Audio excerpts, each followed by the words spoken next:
E aí, pessoal, vamos seguindo? Pois é. Então, como eu disse a vocês, são 3 elementos para a configuração da responsabilidade do Estado. 3 elementos objetivos, é por isso que a gente chama de responsabilidade objetiva, né? Basta a demonstração da conduta de um agente, do dano causado ao particular e do nexo de causalidade. Ou seja, para que se configure a responsabilização do Estado, deve-se demonstrar que a conduta do agente deu causa a um dano de um particular.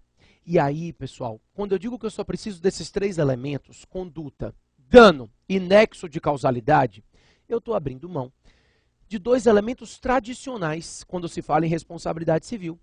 Primeiro, porque eu estou abrindo mão do elemento subjetivo, né? Dolo, culpa, não são relevantes para a definição da responsabilidade do Estado. Então, esse elemento subjetivo não importa. E também, pessoal, eu estou abrindo mão do elemento ilicitude. Exatamente. Eu estou lhe dizendo que a responsabilidade do Estado se configura, seja a conduta do agente uma conduta lícita, seja a conduta do agente uma conduta ilícita. Mesmo as condutas lícitas dos agentes públicos. Se essa conduta lícita ensejar um dano específico a alguém, o Estado responde. A doutrina costuma dizer que a responsabilidade do Estado decorrente de ato lícito se baseia no princípio da isonomia, da igualdade. Né? Não é justo que o Estado, para beneficiar toda a coletividade, cause um dano específico a você. Se você sai especialmente prejudicado no benefício de toda a coletividade, nada mais justo que toda a coletividade, que é o Estado, te indenize. Né? Então você vai ser indenizado. Por quê? Porque você saiu especialmente prejudicado no benefício de todos. Então não está certo que para beneficiar todo mundo se prejudique uma pessoa. Isso é responsabilidade do Estado por ato lícito. O Estado atua licitamente e causa um dano específico a um particular e por isso se responsabiliza por esse dano.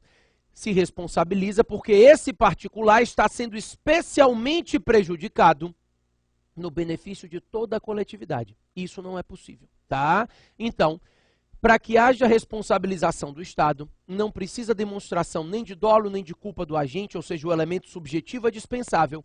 E também não há necessidade de se demonstrar a ilicitude na conduta do agente, uma vez que os atos lícitos que causem danos específicos a alguém, na busca do interesse de todos, acabam ensejando responsabilidade civil do Estado, tá?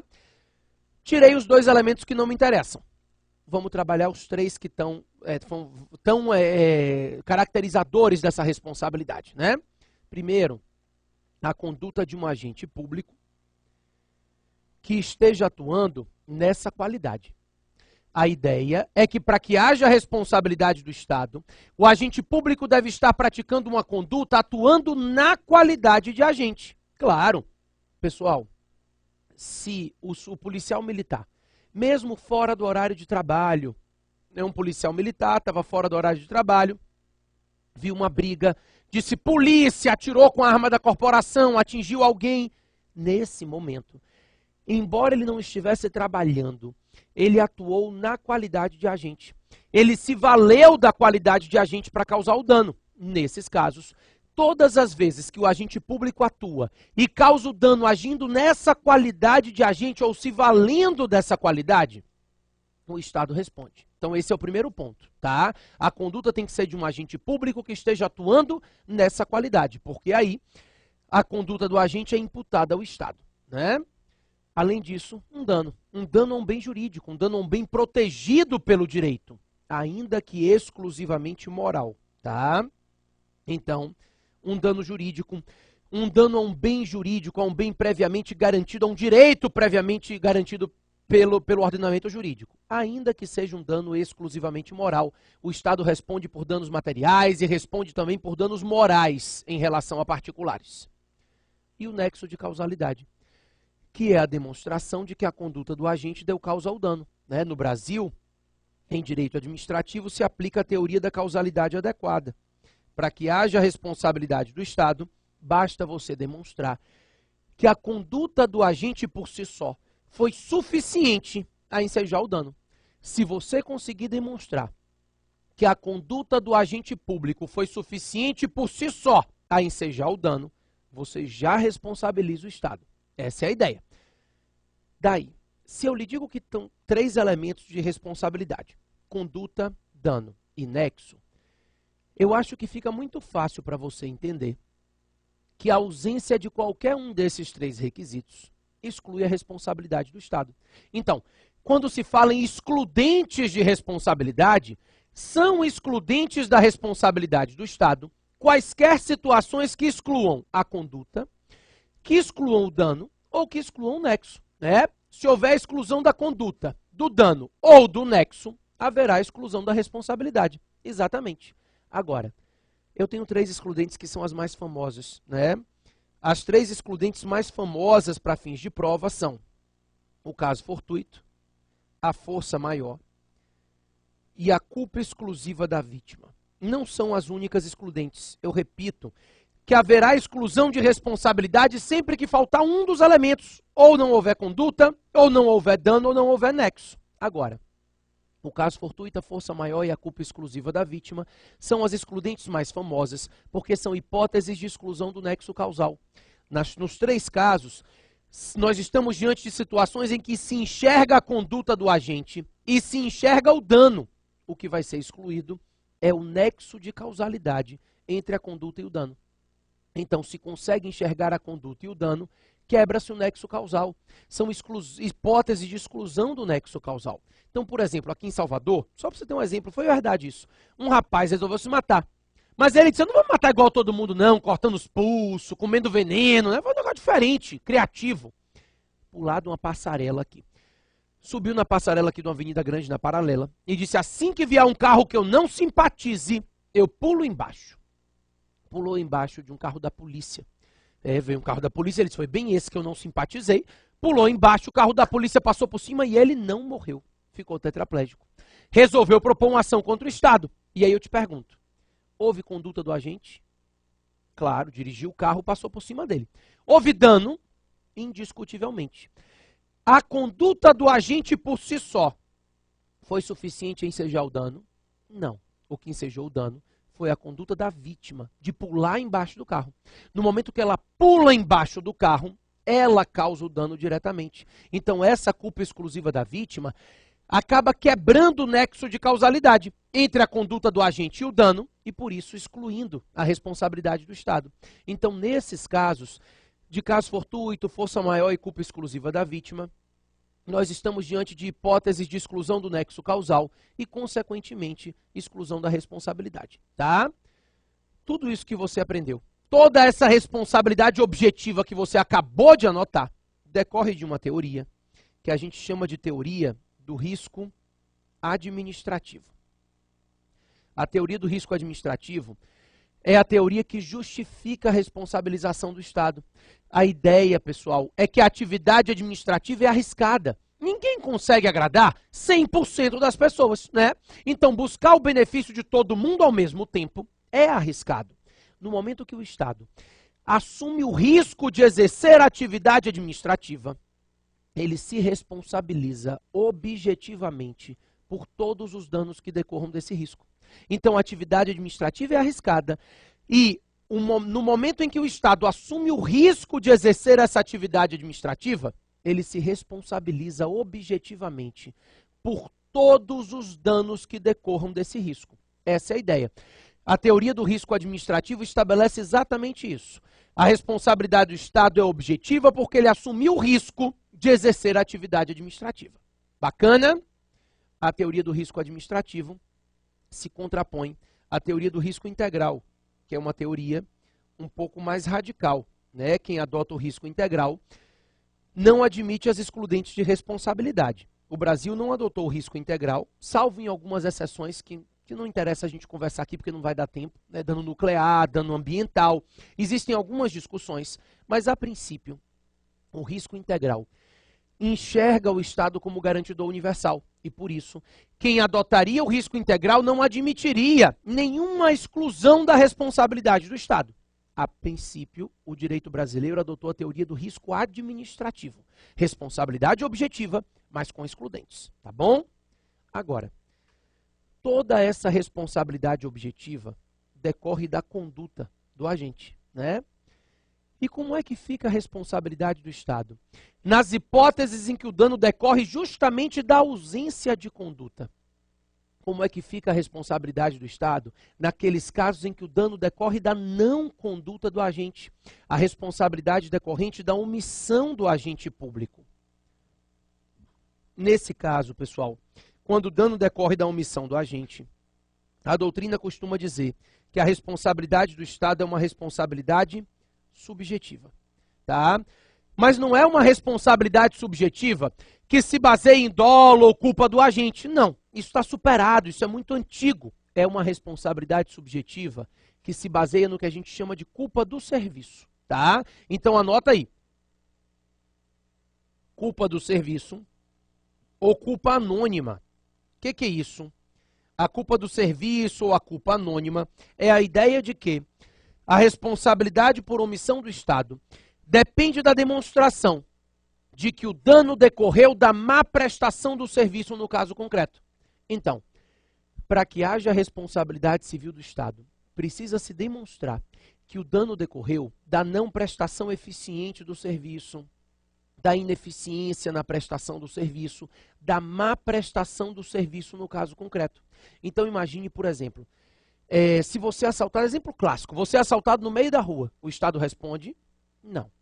Mas e se você for assaltado na frente de uma delegacia, os policiais assistem e não fazem nada? Aí o Estado responde porque está configurada a má prestação do serviço no caso concreto, né? Ou então, um menino choveu em São Paulo, o menino saiu para brincar na rua, morreu de leptospirose. Aí, obviamente, minha mulher olha para mim, vê a notícia e diz, e aí, o Estado responde? Depende. Se tinha acabado de chover, um rato mijou e ele morreu de leptospirose, paciência. Agora, se você conseguir demonstrar que estava tudo alagado porque os bueiros estavam entupidos, né, pela má prestação do serviço de esgoto, de escoamento, nesse caso, se você consegue demonstrar que o dano decorreu da má prestação do serviço no caso concreto, aí você responsabiliza o Estado. Então, essa responsabilidade, nos casos de omissão, tem um elemento a mais, que é essa culpa anônima, pessoal, porque você não precisa dar nome ao culpado. O culpado é o serviço como um todo. Se você conseguir demonstrar que a má prestação do serviço diretamente ensejou o dano, o Estado responde por isso. Ok? Seguinte, o Brasil adotou uma teoria que a gente chama de teoria do risco criado, ou teoria do risco suscitado. Essa teoria estabelece que todas as vezes que o Estado cria uma situação de risco e da situação de risco criada pelo Estado decorre um dano, a responsabilidade do Estado é objetiva, mesmo que não haja conduta direta do agente. Então, sempre que o Estado cria uma situação de risco e da situação de risco criada pelo Estado decorre um dano, a responsabilidade do Estado é objetiva, mesmo que não haja conduta direta do agente. Essa é a ideia do risco suscitado, né? A responsabilidade é objetiva, ainda que não haja uma conduta direta do agente público. Então, exemplo clássico, um preso mata o outro na prisão. Se um preso mata o outro na prisão, houve conduta do agente? Não, quem morreu foi um preso, quem matou foi outro. Mas a situação presídio é uma situação de risco criada pelo Estado. E aí, no momento que o Estado cria essa situação de risco, ele se responsabiliza objetivamente por todos os danos que decorram desse risco. E aí, a responsabilidade do Estado é objetiva pela situação de risco que ele criou, mesmo sem haver conduta direta do agente. Isso é o que a gente chama de risco suscitado, que está presente todas as vezes que o Estado tem alguém ou alguma coisa sob sua custódia, né? Então a gente sempre pensa em preso, mas imagine duas criancinhas numa escola pública, meninos ótimos. No recreio da escola pública, um pega a lapiseira, enfia no olho do outro e arranca. O Estado responde objetivamente. Quando ele tem duas criancinhas sob a custódia dele, no recreio de uma escola pública, ele se torna responsável objetivamente pelos danos que decorram dessa situação de custódia, né? Ele não é garantidor universal, mas ele deve garantir quem ele custodia. Aqui em Salvador, um preso pediu para passar o Dia dos Pais com o pai. É um cara fantástico, Boca Negra. Boca Negra pediu para passar o Dia dos Pais com o pai. Disseram o quê? Vá, querido, que filho maravilhoso, que filho fantástico. Preocupado com o pai. vai, saída temporária, né? Se permitiu que ele saísse do presídio para passar o Dia dos Pais com o pai e voltar. Saiu no sábado, passou aqui no shopping Guatemi, certamente para comprar o presente do pai. Encontrou uma mãe e uma criança, matou as duas, estuprou. O Estado responde objetivamente. Por quê? Porque o Estado criou a situação de risco ao permitir que aquele sujeito, sob a custódia dele, fosse visitar o pai para voltar. Isso é responsabilidade objetiva do Estado, teoria do risco criado, teoria do risco suscitado. Ok? Então, tudo que a gente aprendeu até agora foi o seguinte: a vítima, em caso de danos, cobra do Estado, sem precisar discutir nem dolo e nem culpa, e o Estado, posteriormente, propõe ação de regresso em face do agente. Para propor ação em face do agente, ele vai ter que demonstrar ou o dolo ou a culpa desse agente. Isso aí, pessoal, é uma garantia da vítima. Ninguém discute, né? Por que uma garantia da vítima? Primeiro, porque ela vai poder cobrar do Estado, que é uma pessoa solvente. Às vezes o agente é um pé rapado. Segundo, porque ela vai cobrar do Estado sem precisar demonstrar nenhum elemento subjetivo, o que facilita muito a dilação probatória para essa vítima, né? Então a ideia é de que isso é uma grande garantia. E aí a gente tem aquela pergunta básica: a vítima pode abrir mão da garantia e cobrar diretamente do agente, se ela quiser, claro, que se ela optar por cobrar do agente, ela vai ter que demonstrar o dolo ou a culpa dele. Mas ela pode fazer isso? Abrir mão da garantia da responsabilidade objetiva e cobrar diretamente do agente? Sim ou não? Tem doutrina para todo gosto. O Celso Antônio Bandeira de Mello, por exemplo, entende que sim, que pode cobrar do agente, dos dois em litisconsórcio, mas o entendimento do STF é que não. O Supremo Tribunal Federal, e é isso que vai cair na sua prova, criou uma teoria que a gente chama de teoria da dupla garantia.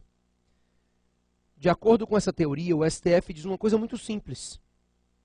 É garantia da vítima, cobrar do Estado, sim, mas também é garantia do agente só ser cobrado pelo Estado por meio de ação de regresso. Então essa garantia que está estampada no 37, parágrafo 6º da Constituição, é uma garantia dupla. Porque é garantia da vítima cobrar do Estado, mas é garantia do agente que ele só será cobrado pelo Estado por meio de ação de regresso. Tá bom? Pessoal, isso decorre do princípio da impessoalidade, que a gente conversou na primeira aula. Quando o agente público atua, não é a pessoa do agente que está atuando. Então não é possível que a vítima cobre da pessoa do agente. Por quê? A vítima não conhece a pessoa do agente. A vítima conhece o Estado atuando por meio desse agente. Nesse caso, não é possível imputar a conduta danosa praticada pelo agente ao agente. A conduta é imputada ao Estado que esse agente está atuando em nome. Então não é possível cobrar diretamente da vítima, do agente, porque senão você estaria imputando aquela conduta praticada à pessoa do agente. Violaria o princípio da impessoalidade. Não é? Perfeito.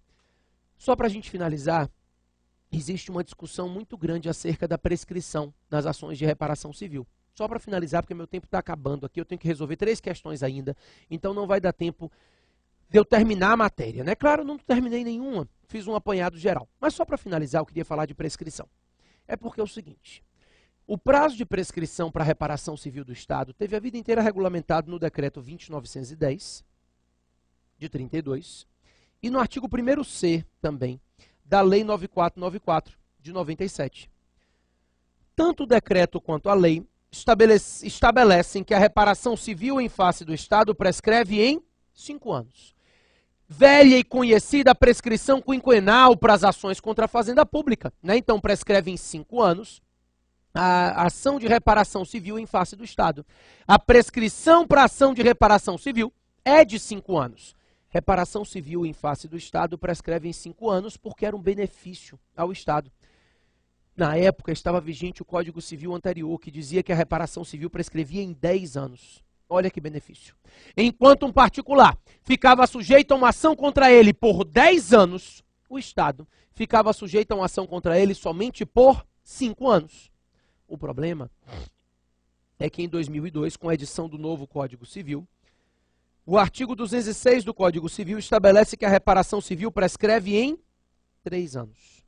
Ou seja, aquilo que era um benefício virou um prejuízo, porque agora A ação de reparação civil para particulares prescreve em 3 anos. O particular ficaria sujeito a uma ação somente por 3 anos contra ele, e o Estado por 5.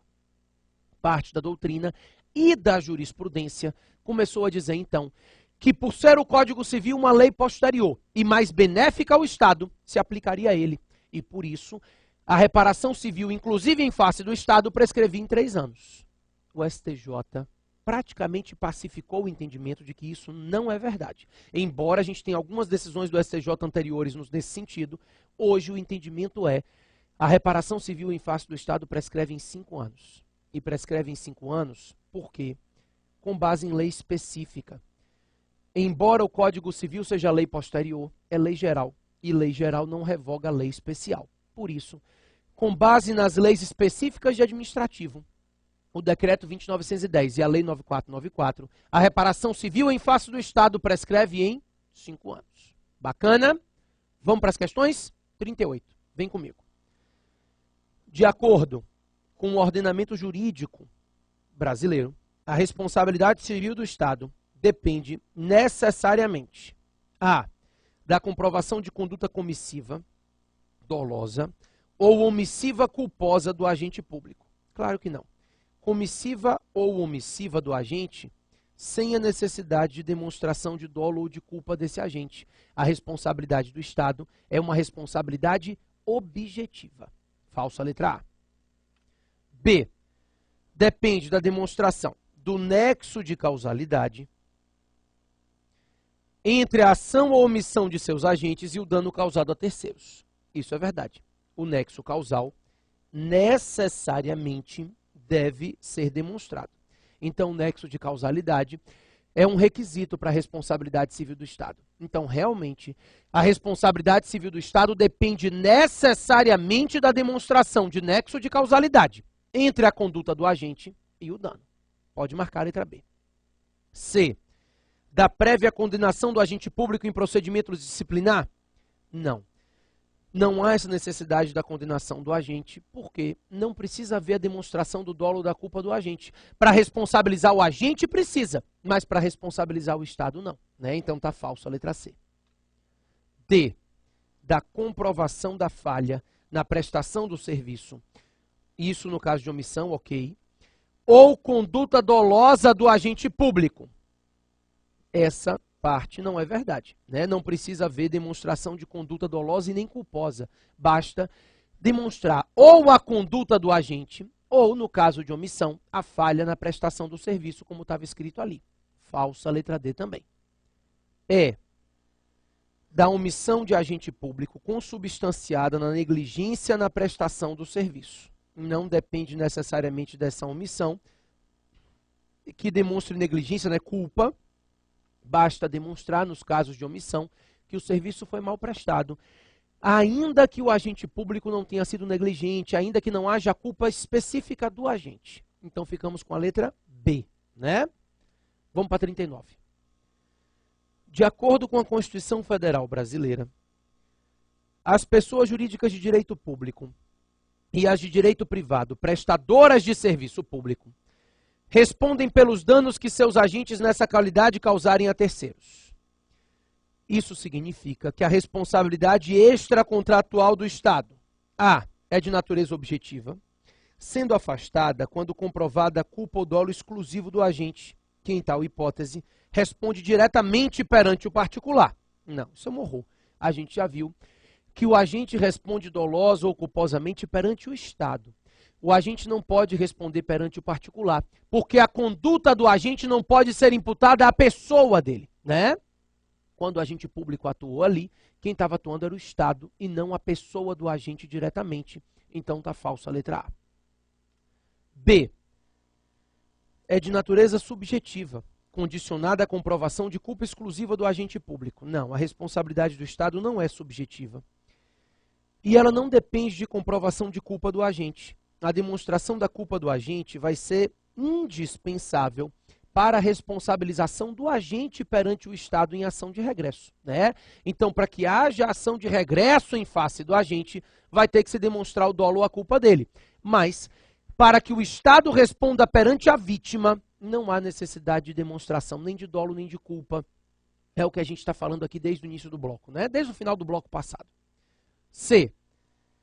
A responsabilidade do Estado, né? Independe da comprovação de dolo ou culpa do agente. Bastando a comprovação do nexo de causalidade entre a ação do agente público e o dano, e a ausência de condições excludentes, claro, porque o Brasil adotou a teoria do risco administrativo. Então, se estiverem presente alguma das condições excludentes, obviamente o Estado não responde. Mas, a princípio, a responsabilização do Estado depende somente disso que está escrito aqui. É objetiva dependendo do nexo de causalidade entre a ação do agente público e o dano causado ao particular. Se eu conseguir demonstrar a conduta, o dano e o nexo de causalidade entre eles, eu consigo responsabilizar o Estado já. Certinho a letra C. Pode marcar. D. Depende da demonstração, da comprovação do dolo ou culpa do agente público, caracterizadora da falha na prestação do serviço. Não precisa não. No caso de responsabilidade objetiva, não há demonstração nem de dolo nem de culpa do agente. Mesmo em casos de omissão, que eu preciso demonstrar a falha na prestação do serviço, ela não decorre necessariamente de dolo ou culpa do agente público específico, né? Falsa letra D. Independe da comprovação de dolo ou culpa do agente, o qual responde pelos danos causados perante os terceiros, podendo exercer direito de regresso em face da administração, na hipótese de causas excludentes da ilicitude da sua conduta. Pessoal, o agente não responde perante terceiros, né? Quem responde é o Estado. O agente responde somente perante o Estado em caso de dolo ou culpa, da falsa letra E também. Perfeito, né? A última questão é a 40, vamos comigo. Durante uma perseguição a suspeitos, uma viatura policial estadual avançou o sinal vermelho e colidiu com outro veículo particular, causando danos de grande monta e também lesões corporais nos integrantes do veículo. Nessa hipótese, com base na Constituição Federal e com as informações constantes deste preâmbulo, o Estado, A, responde apenas subjetivamente, desde que haja culpa do agente público, uma vez que este estava no desempenho regular de sua função. Claro que a gente já sabe que a responsabilidade do Estado é objetiva, então não precisa haver essa demonstração de que o agente público agiu de forma dolosa ou culposa, a responsabilidade objetiva do Estado. Ele estava em perseguição, ele não agiu dolosamente nem culposamente, mas ele causou dano. A conduta lícita que causa dano enseja a responsabilidade do Estado. Já falamos disso. B. Responde subjetivamente pelos danos sofridos pelos particulares, desde que reste comprovada a negligência do condutor da viatura. Não precisa. A responsabilidade é objetiva, mesmo que se mostre que o policial tomou todas as cautelas necessárias, o dano decorreu da conduta do Estado. C. Responde objetivamente pelos danos sofridos pelos particulares, cabendo o direito de regresso contra o condutor da viatura, na hipótese de ser comprovada culpa ou dolo. Agora sim. O Estado responde objetivamente. Agora, o direito de regresso depende da demonstração do dolo ou da culpa do agente. Agora pode marcar. Letra C. D. Responde subjetivamente, caso seja demonstrado o nexo de causalidade. E o servidor responde objetivamente pelos danos causados. Pessoal, falso. Então, a gente sabe que a responsabilidade do Estado é objetiva e a do servidor é subjetiva perante o Estado. O Estado e o servidor respondem objetivamente, uma vez que avançar sinal vermelho significa negligência de natureza gravíssima. Claro que não. Não existe responsabilidade objetiva de agente público, né? Com isso, pessoal, a gente vai finalizando o curso, né? Foram 3 aulas, a gente conseguiu conversar tudo o que a gente tinha de importante para tratar. Claro, sempre fazendo um apanhado da matéria e resolvendo as questões, e acabava que a gente complementava e relembrava, estudava a matéria por meio das questões. A intenção era essa mesmo, né? Revisão por meio de resolução de questões. Era o que a gente estava pretendendo fazer aqui. Eu indiquei a isolada completa, indiquei o meu livro, indiquei o livro de 1000 dicas, então a gente já conversou tudo o que eu precisava conversar. Já te preparei para essa prova. São 2 meses. Eu ainda estou no início de novembro, né? No início de setembro. Não sei quando você for assistir a aula. Mas para mim ainda tem 2 meses para a prova. se prepare, porque administrativo é importante, tá bom? Até o próximo curso, pessoal.